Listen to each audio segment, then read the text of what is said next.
बीच बड़ी खबर आपको बता दें, मॉनसून सेशन के पहले दिन की आज कार्यवाही हुई है। अपोजिशन के हंगामे के सबब पहले 12 बजे और फिर 2 बजे तक के लिए कार्यवाही मुलतवी कर दी गई। राज्यसभा में भी हंगामे की वजह से डिप्टी चेयरमैन ने ऐवान की कार्रवाई को 2 बजे के लिए मुलतवी कर दिया। अपोजिशन का इल्जाम है कि लोकसभा में हिज़्ब इख्तिलाफ समेत दीगर मुखालिफ जमातों के अरकान को बोलने की इजाजत दी गई। स्पीकर ने कहा कि ऐवान की कार्रवाई ज़ाब्तों के तहत चलेगी और सरकार सदन में हर मुद्दे पर चर्चा के लिए तैयार है। वहीं स्पीकर ने अपोजिशन से तख्ती दिखाने और नारेबाजी के बजाय वक्फे सवाल की कार्रवाई चलाने की अपील की, लेकिन नारेबाजी का सिलसिला जारी रहा, जिसके बाद स्पीकर ने सदन की कार्रवाई मुलतवी कर दी। Leader of opposition Rahul Gandhi ने इल्जाम लगाया कि पार्लियामेंट में उन्हें अपनी बात रखने का मौका नहीं दिया गया।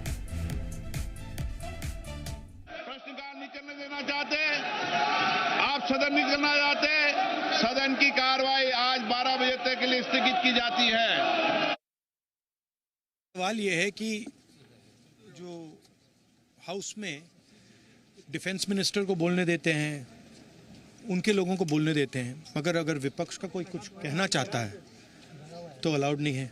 मैं लीडर ऑफ अपोजिशन हूँ, मेरा हक है, तो मुझे तो कभी बोलने ही नहीं देते हैं। तो ये एक नया अप्रोच है, बट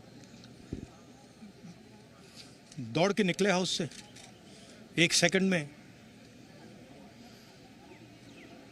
तो डिस्कशन चर्चा के लिए तैयार है आप लोग? हाँ, चर्चा तो होगी, अगर वो अलाउ करेंगे तो होगी, मगर इशू ये है कि कन्वेंशन कहता है कि अगर सरकार के लोग कुछ बोलें तो हमें भी स्पेस मिलनी चाहिए।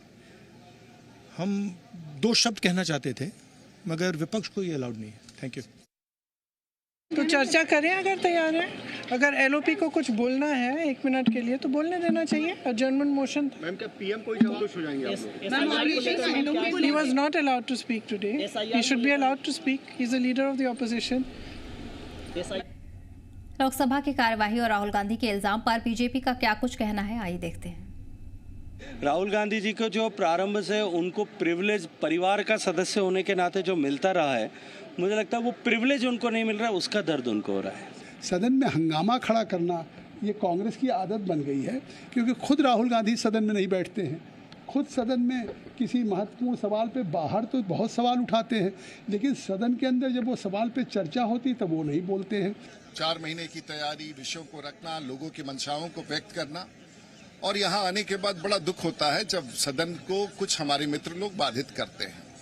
जो भी नीति हो, जो भी उनकी राय हो, लेकिन ये अमर्यादित ढंग से सदन की कार्रवाई स्थगित करना, मेरा तो यही अनुरोध है कि देश के विषयों को लाना, और सरकार चर्चा के लिए पूरी तौर से तैयार है, तो आखिर ये उत्पात क्यों? ऑपरेशन सिंदूर पर भी चर्चा के लिए सरकार तैयार है, ऐसा आदरणीय राजनाथ सिंह जी ने भी कहा।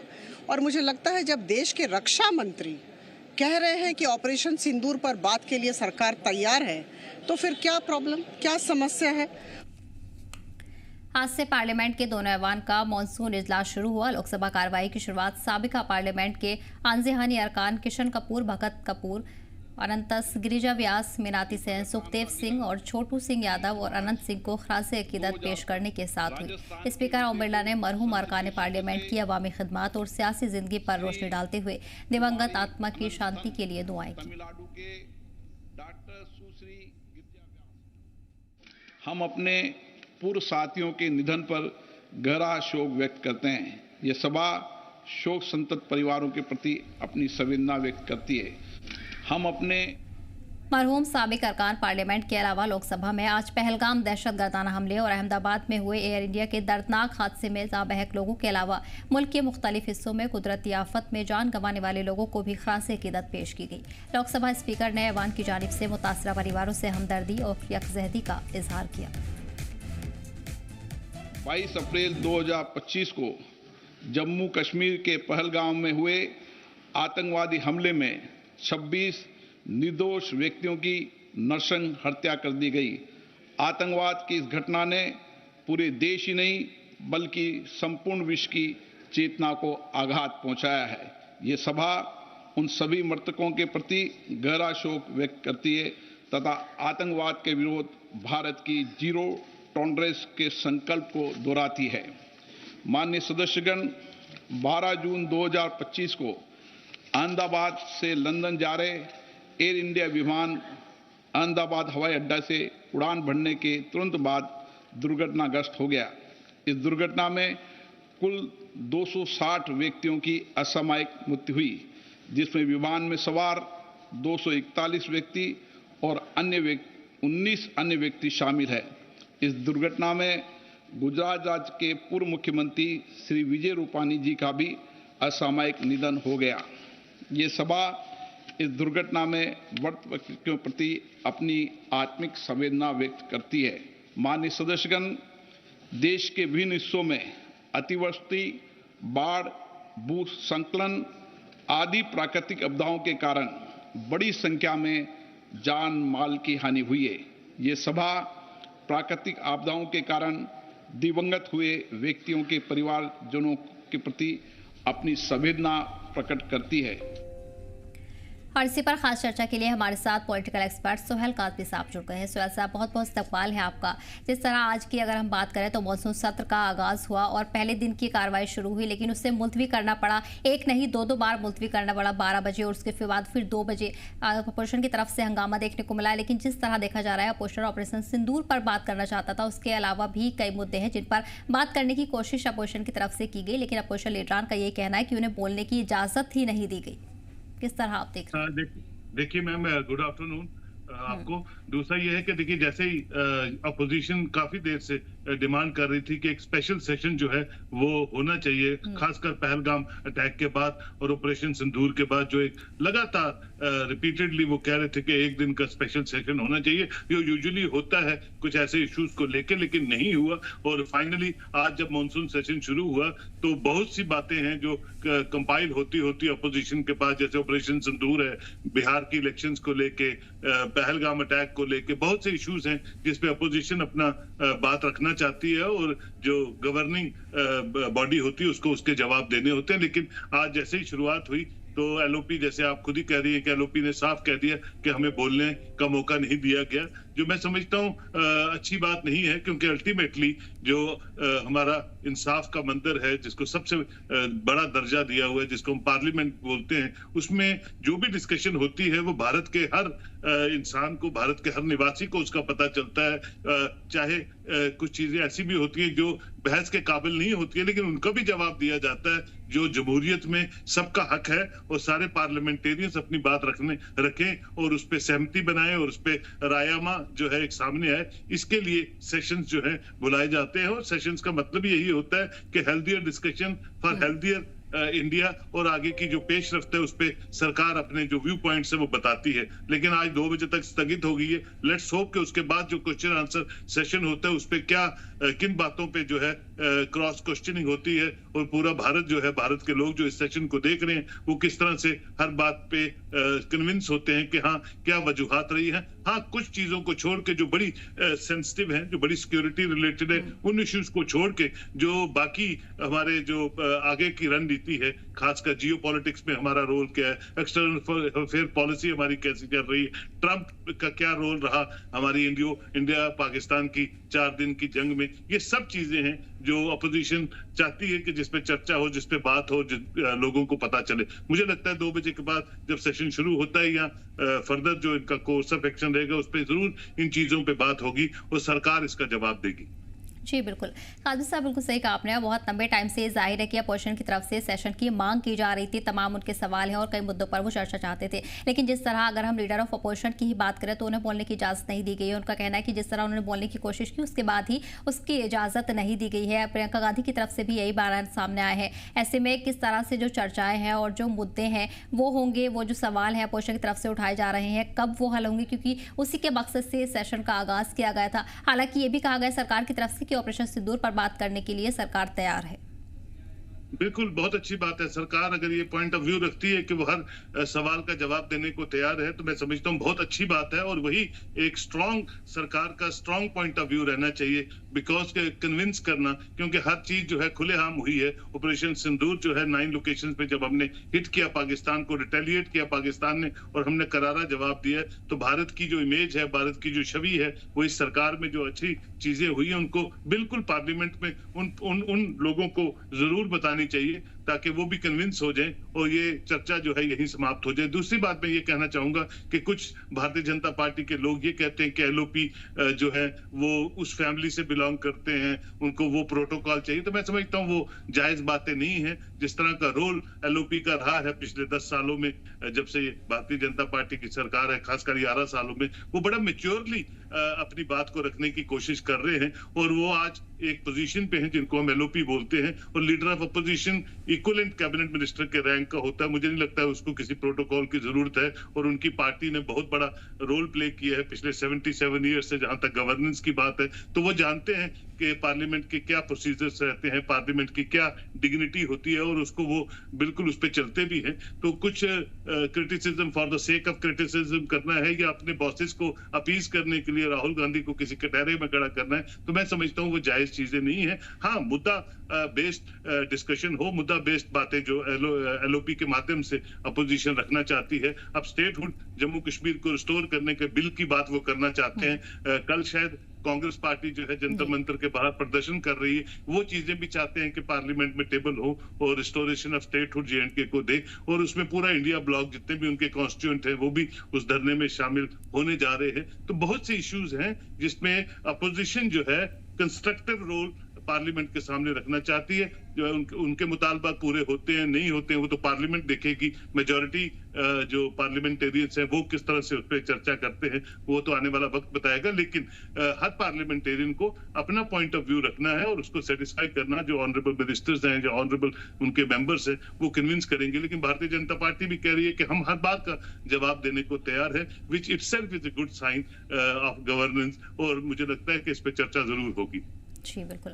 काजमी साहब, मौजूदा वक्त में देखते हुए यही मेन इशू है कि ऑपरेशन सिंदूर को लेकर और पहलगाम हमले को लेकर अपोजिशन की तरफ से कई सवाल उठाए गए हैं और इन मसलों पर वो संसद में भी बात करना चाहते हैं। लेकिन क्या इस वक्त ये वाजिब है? अगर पहलगाम हमले को लेकर बात करें तो सिक्योरिटी पर सवाल उठाना चाहते हैं। कहीं ना कहीं मरकज के लीडरान ने इस पर कई बार एतराज जताया है। उनका ये कहना है कि सुरक्षा बल को लेकर किसी भी तरह की बातचीत सुनने को वो तैयार नहीं है, क्योंकि उनका मनोबल टूटता है और कहीं ना कहीं आर्मी पर भी सवाल खड़े होते हैं।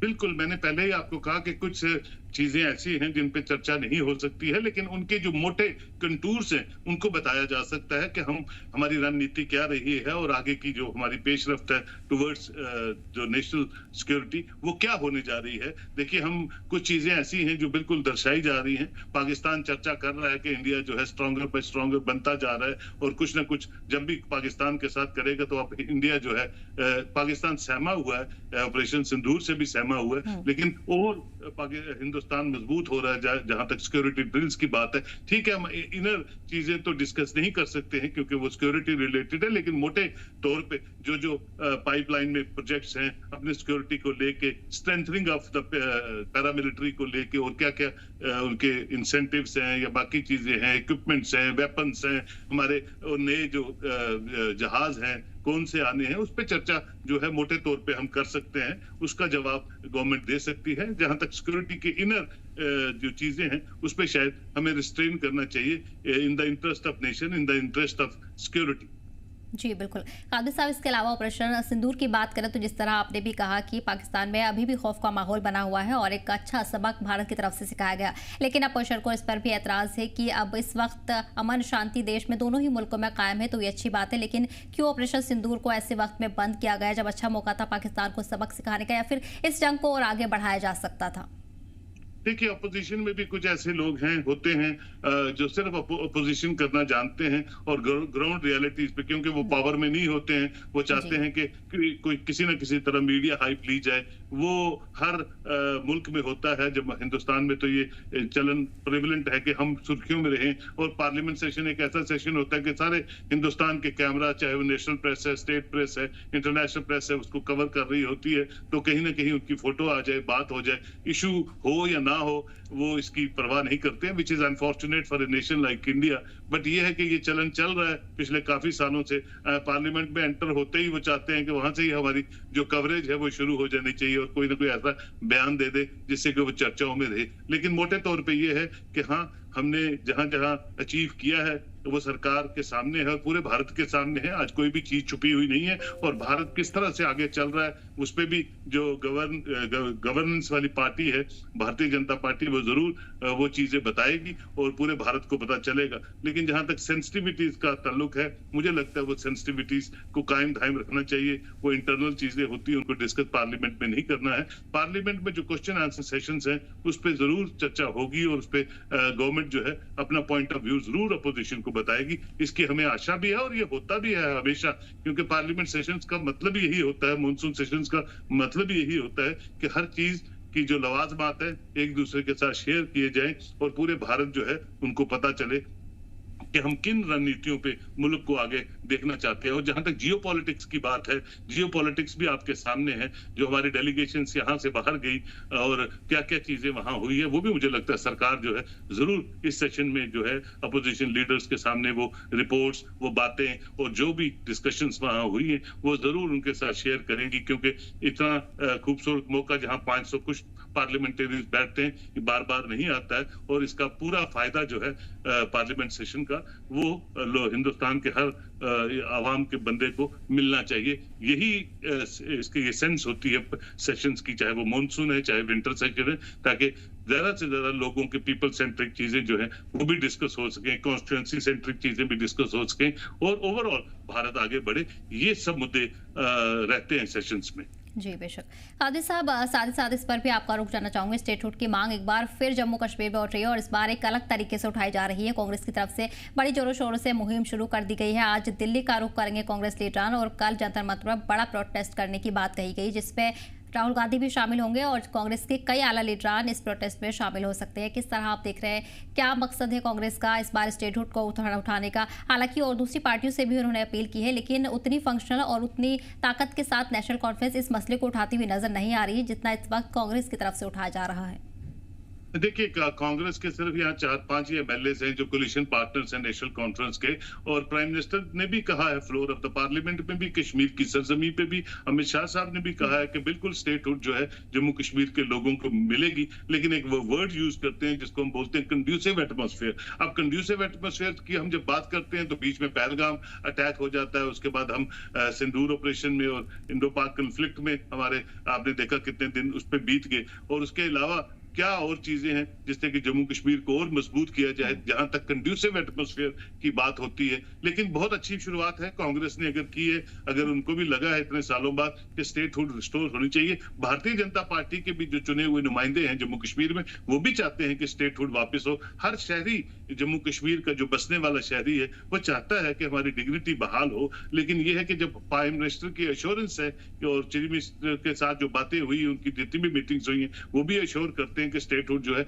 रिस्टोर्ड होगी एट एप्रोप्रिएट टाइम। और वो एप्रोप्रिएट टाइम क्या है वो अभी पता नहीं है। लेकिन कांग्रेस अगर ये बात करती है, ये उनका हक है एज ए नेशनल पार्टी, और अगर नेशनल कॉन्फ्रेंस और इंडिया ब्लॉक के सारे कॉन्स्टिट्यूएंट उनके साथ इकट्ठे होते हैं और स्टेटहुड के लिए एक जोर लगाते हैं, तो मैं समझता हूँ अच्छी बात है। अगर वो 2 महीने बाद स्टेटहुड रिस्टोर होनी है और अगर एक मुहिम के तहत वो कुछ बात करते हैं तो बहुत अच्छी पेशरफ्त है जम्मू कश्मीर के लोगों के लिए। और पार्लियामेंट में तो पहले ही ये चर्चाएं होती रहती हैं। अगर इसको बिल की शक्ल में पार्लियामेंट में डिस्कस करें, अभी तो बिल टेबल नहीं हुआ है, अभी तो सिर्फ प्रदर्शन तक बात पहुंची है और जंतर मंतर तक बात पहुंची है। लेकिन अगर बिल भी होता है, मैं as a citizen of Jammu and Kashmir बोलता हूँ, और वो conducive atmosphere honourable prime minister सोचते हैं या होम मिनिस्टर सोचते हैं, तो जरूर इस पे चर्चा होगी। अब वो कब रिस्टोर होगी, ये प्रोरोगेटिव जो है मरकज का है, गवर्नमेंट ऑफ इंडिया का है कि वो कंड्यूसिव एटमॉस्फेयर एप्रोप्रिएट टाइम वो कब देखते हैं और जम्मू कश्मीर के लोगों को वो शगुफा जो है स्टेटहुड का कब वापस करेंगे। बिल्कुल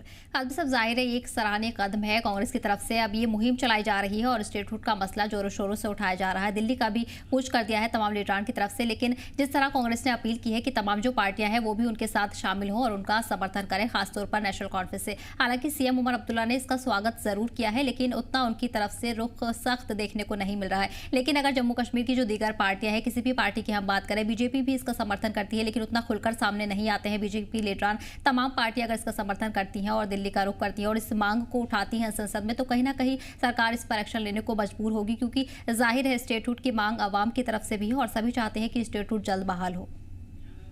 यहाँ का जो मुख्यमंत्री होता है मैम, वो डबल फंस जाता है। एक तो उसका कोलिशन पार्टनर कांग्रेस है जिसके सिर्फ 4 MLA हैं, 4-5 MLA हैं, इतने जबरदस्त उनका रोल नहीं है। और नेशनल कॉन्फ्रेंस का अपना आंकड़ा जो है गवर्निंग जो है अभी उमर लेट सरकार लीड कर रही है, वो बिल्कुल उनका मेजोरिटी नंबर है। उनको कोई ऐसा डर नहीं है कि कोई अगर कांग्रेस छोड़ भी देगी उनकी कोलिशन तो कहीं सरकार गिर जाएगी। तो उनके they have a plenty of good number two govern. दूसरी बात यह है Jammu Kashmir being a sensitive state, कुछ भी मांगना है, कोई भी बात करनी है, जम्मू कश्मीर को आगे किस तरह से लेके जाना है, ये सब समझदारी से उमर अब्दुल्ला भी जानते हैं कि मोदी साहब से और अमित शाह साहब से जो भारतीय जनता पार्टी जो सरकार लीड कर रही है उनकी कोऑर्डिनेशन के बिना मुमकिन नहीं है। और वो कॉर्डियल रिलेशन पे बिलीव करते हैं और कॉर्डियल रिलेशन ही मुझे लगता है जम्मू कश्मीर के लिए साजगार होते हैं। जितनी खूबसूरती से इनकी निटिग्रिटीज रहेंगी उतनी गवर्नेंस जो है लोगों तक अच्छी पहुंचेगी। उस पर भी उमर अब्दुल्ला और फारूक अब्दुल्ला बात करते हैं